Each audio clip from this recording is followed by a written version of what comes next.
Wait lang, walang naupo. Okay lang, selfie muna tayo, selfie. Yan o. Smile ha, kailangan yung nakangiting payaman. O, smile, 1, 2. O, taas kamay! Okay, upo na. Thank you. Ayan. So, okay lang po ba? Palakpakan naman natin yung mga nagsalita. Una, si Chris. Palakpakan naman natin. Si Girlie, no? Palakpakan naman natin. Yun ang may palakpak nyo. Lakasan nyo naman. Ayan. Saka sino yung nag-host sa akin kanina, nagpakilala, si partner Justin. Palakpakan nyo naman. Okay? So, pwede bang malaman kung sino yung mga 1 month pa lang, pababa, taas kamay? Aba, marami ah. Palakpakan nyo yung sarili nyo. Dali, 1 month pataas. Sino naman yung 1 month, ay yung 2 months na, pababa. 2 months pababa, taas kamay. Yun, o, palakpakan naman natin yan. Sino naman yung 3 months pataas na? Ayan, o. Yung 3 to 6 months, meron pa ba dito? Yung 6 months pataas. Ah, wala. Yung mga 6 months pataas, minsan kasi yan yung nanganganib na Ibig sabihin, nare-realize na niya na ang dami na niyang pinagdadaan ng hirap, totoo bang makukuha niya to. So, pero bago yon, magpakilala po muna ako. So, sa mga, sino po hindi nakakakilala sa akin? Ah, marami. Sa mga hindi po nakakakilala, sa mga first time lang po ako nakita. First time ko na hindi po kayo nakita. Okay? So, I'm Danny Santos. Taga Nueva Ecija po ako. Matagal na po ako sa ganitong industry. 2012 pa lang. So, bilangin nyo na yun. Ilang taon na yun? So, almost 13 years na. Tama ba? Pagdating sa experience, sobrang dami ko na po experience. So, teacher by profession, dati rin po akong OFW. Dahil sa ganitong industry, nakabili na po ako ng bahay sa sakyan at kumita na po 1 milyon. Okay? So, lagi nyo tatandaan, yung speaker na pinapadala sa inyo, bigyan nyo ng value. Bakit? Kasi ang tinuturo po sa inyo, tinuturo po niyan, hindi po yan experience lang, wisdom. Pag sinabing wisdom, hindi lang ito natutunan by the books, by the experience. Kaya pagka gusto mong ma-shortcut daw yung mga pinagdadaanan mo, pakinggan mo yung mga taong narating na yung gusto mong marating. Tama ba? Ang tanong, excited ka ba? Yes! Hindi naman ganyan itsura excited eh. Excited ka ba? Yes! Ayan. So since excited ka, pag-uusapan natin, my topic is all about excitement. Useless yung attitude, useless yung skills, and useless din po yung tinuro kanina na commitment kung wala kang excitement. Lagi mong tatandaan, energy is a new currency. Gusto mong yumaman? Dapat energetic ka. Kapag wala kang energy, hindi ka yayaman. Bakit? Kasi ang pinupuntahan ng positive, yung laging masaya, yung nakangiti. Okay na ba, ngitian mo muna yung katabi mo? Yung ngiting payaman. Eh, kana iba, pilit na pilit, di ba? So, bakit di ka ngingiti? Bakit di mo pipilitin na maging excitement? Simple lang. Lahat tayo meron tinatawag na dreams. Tama, mali? Tama! Ayan. So, lahat tayo may pangarap. Sino dito yung may pangarap? Taas ang kamay. Ulit nga, taas ang kamay. So, lahat tayo gustong magkaroon ng sariling house and lot. Tama? Yes! Magkano yung house and lot na gusto mo, sir? Kala ko ba may pangarap? Dapat dito pa lang malinaw na, excited na, nabuhay na yung pangarap mo. Alam mo na kung anong kulay ng bahay, ilang story, magkano. Ikaw, sir, magkano gusto mong house and lot? Ilang milyon. Huwag mo sa akin sabihin, meron akong tinanungan eh. Sabi niya, house and lot, magkano? 10,000. Ano yun? Sa paso. Di ba? Dapat alam mo kung magkano yung price. Ikaw, sir, magkano? Ilang milyon? Palakpakan naman natin si sir, 3 milyon. Alam mo sir, pag sa Manila ka, hindi ka makakabili ng house and lot na 3 milyon. Bakit? Lupa pa lang. Tama ba? Kulang na yan. Sa province, pwede. Tama ba? Pero dahil trip ni sir yung pangarap niya, palakpakan naman natin si sir.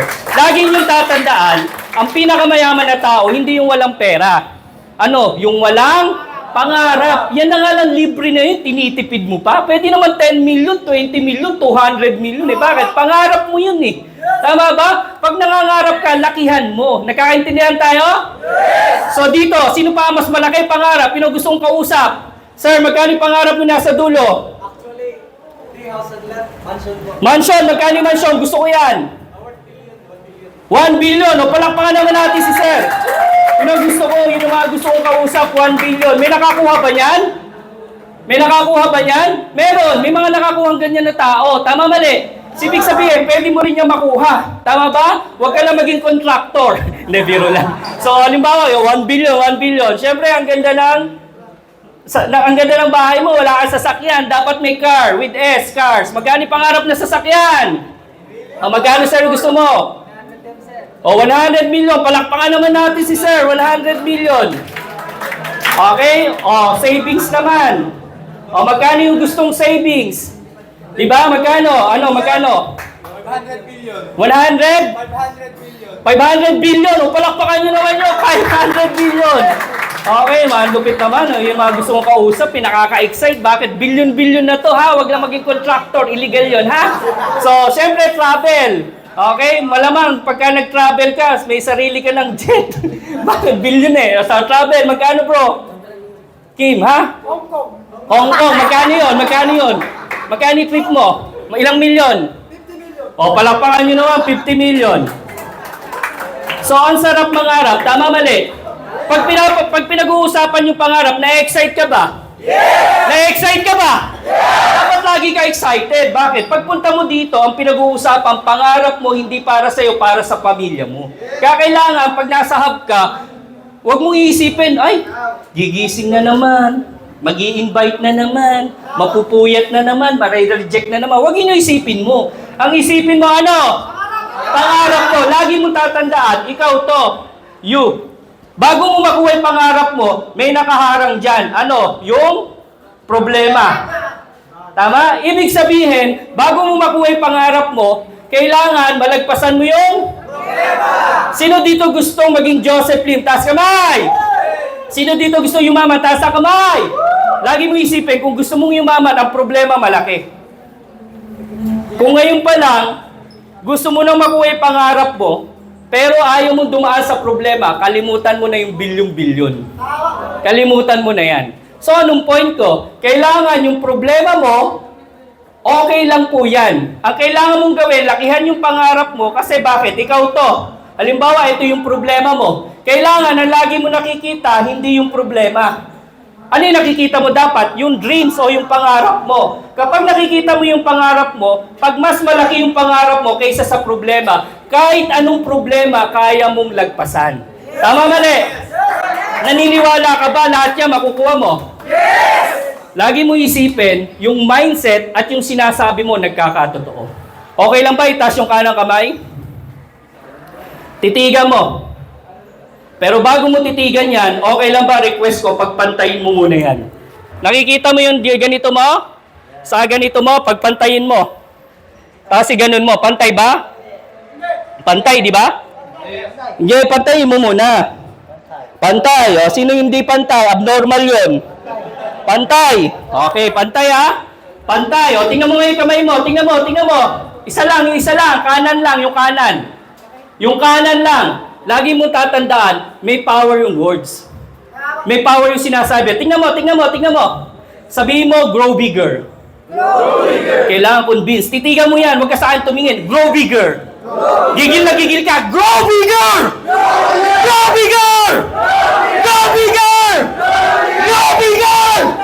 Grow bigger! Nakasan mo, huwag ka sa akin tumingin. Sa kamay mo, grow bigger! Grow bigger! Grow bigger! Grow bigger! Grow bigger! Pagpatay mo ngayon, tingnan mo, pagpatay mo. Ano, pantay pa ba? Pantay pa ba? Di ba lagpas natin may akin? Pantay pa ba? Di ba masumaba? Sino masumaba? Masumaba, tama? Yes! So, ibig sabihin, kung anong sinasabi mo at iniisip mo, yun ang mangyayari. Baka yung iba, hindi na bumalik. Sabihin mo muna sa kanang kamay mo, get smaller. Get smaller. Go! Get smaller. Get smaller. Get smaller. Get smaller. Get smaller. Get smaller. Get smaller. Get smaller.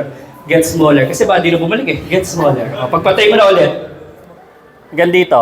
Ano, pantay na ba? Yes. Ibig sabihin, kung anong iniisip at sinasabi mo, yun ang mangyayari. Tama? Yun nga lang, requirements lang yan, sa kamay lang. Kasi baka mamaya, pag yung lalaki nagbanyo, grow bigger! Grow! Hindi po.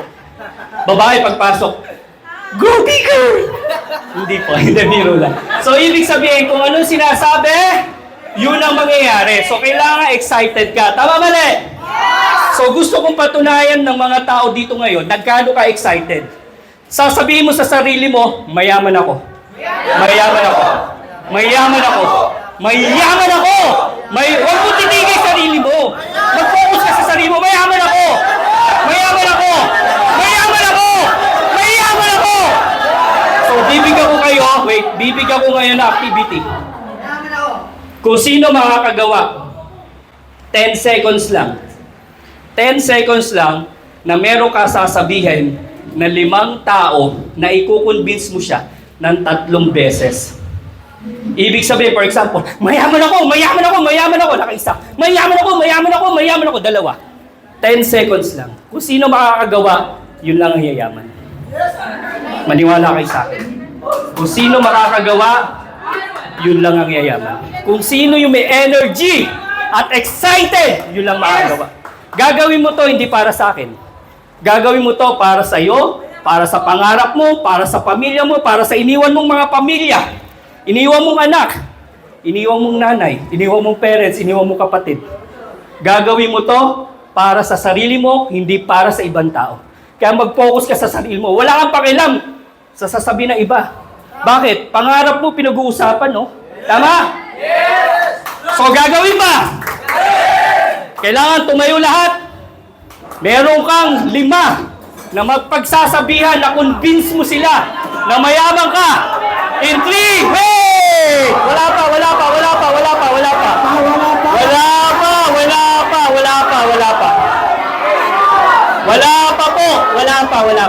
Okay? Wala pa. Makinig sa instruction. Hindi kayo yayaman pag ganyan. Tama? Oh. In 3, 2, 1, go! 10! 9! 8! 7! 6! 5! 4! 3! 2! 1! Palakpakan mo yung sarili mo. Okay. Okay, thank you. Palakpakan mo yung sarili mo. Na-convince na ako. Okay, excited ka ba? Yes! Excited ka ba? Yes! Tatapusin ko sa isang kwento. Okay lang? Yes! Merong mga baliw. Ang sabi ng doktor, grabe, ang dami ng baliw sa room. Parang kayo. Ang dami ng baliw. So, kailangan natin bawasan yung mga baliw. So, ano kailangan natin gawin? Tingnan natin kung sino matino. Palabasin na natin. So, nag-uusap yung 2 nurse at saka yung doktor. Sabi gano'n ng doktor ganito. Okay, para malaman natin kung sino matino, para ang dami na kasing baliw, ang dami natin pinapakain, kailangan bawasan. Tama? So, ano gawin natin? Bigyan natin ng task activity. So, anong activity ginawa? Simple lang. Ang ginawa ng doktor, tinawag lahat ng mga baliw, may meeting tayo. Takbuhan sila. Ayan, parang kayo, takbuhan. So, nagsulat ngayon yung doktor ng isang pinto.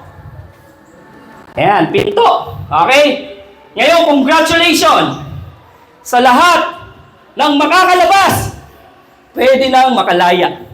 Palakpakan nyo. Palakpakan! Dali! Palakpak! Grabe, napakadali naman. Excited lahat ng baliw. Excited. Anong ginawa? Pag sinabi ko 1, 2, 3, pila. 1, 2, 3, pila lahat. Ano sabi ng doktor? Ala, mga baliw talaga. Walang makakalabas, Dok. Bakit? Paano makakalabas dito? Andiyan mga baliw. Pumila sinulat lang nila sa whiteboard. Tama? Merong isang bukod tangi. Nakaupo dyan. Yung nakaupo na yan, tawa ng tawa. Baliw tawa ng tawa. Sabi niya, Dok, tingnan mo isa doon, meron na atang matino. Hindi nilapitan nila, grabe. Matino na to, mukhang makakalaya ka na. Ba't ka tumatawa? Sabi gano'n ng doktor. Yung baliw, tumatawa. Ba't ka nga tumatawa? Sabi gano'n. Siyempre, hindi sila makakalabas dyan. Baliw ba sila? Kanong baliw. Bakit nga? Basta hindi sila makakalabas dyan. Bakit nga? Nasa kisusi So, anong point? Joke na. Anong point sa kwento? Lagi nyo tatandaan, may mga taong tatawa sa inyo. May mga taong magre-reject sa inyo habang kinukuha niyo yung pangarap niyo. Okay lang yan. Lagi mo tatandaan, ang baliw may gamot. Ang tanga wala. Huwag kang magpakatanga. Magpakabaliw ko sa mga pangarap mo dahil susunod, ikaw naman magsasalita at makako ng mga pangarap mo! Thank you so much, Santos, back to the home! Alright! Medyo palakpak for Coach Danlin Santos. Alright, grabe. Gusto mo mga kapaliw? Mayaman ako! Mayaman ako! Mayaman ako! Mayaman ako! Alright, ayun. Guys, hindi ko na po pamatagalin. Sa schedule tayo na.